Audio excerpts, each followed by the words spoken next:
দেখেন ভাই, এটা হলো ফেরি, মোংলার ফেরি, আহ, মোরেলগঞ্জের ফেরি এটা।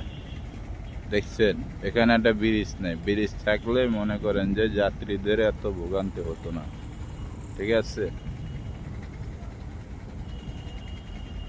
মোরেলগঞ্জের নদী,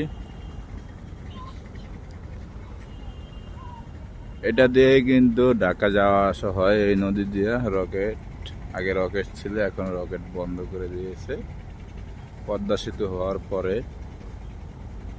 আর এই যে নদী ভাঙা, দেখছেন রাস্তাটা কিভাবে ভেঙে নিয়ে গেছে।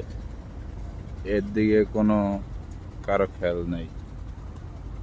সবাই মনে করেন সবার মতো চলে, কিন্তু এখানের মানুষের কষ্ট দেখার মতো কেউ নাই।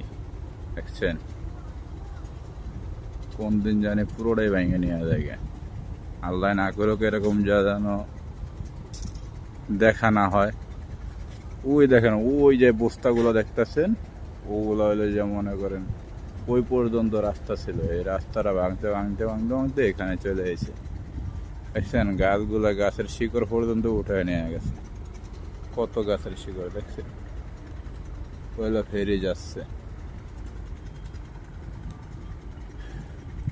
এই হলো অবস্থা। নদী দেখছেন কত বড় নদী। এটা তো ছোটখাটো নদী হলো, অনেক বড় বড় নদী হয়, যা তা মনে করেন যে বরিশাল দিয়ে, যারা বরিশাল যায় তারা দেখতে পারে। ঠিক আছে? আর এখানে মনে করেন যার মন খারাপ থাকে, তা এখানে আসলে মন ভালো হয়ে যায়। দেখছেন কত সুন্দর।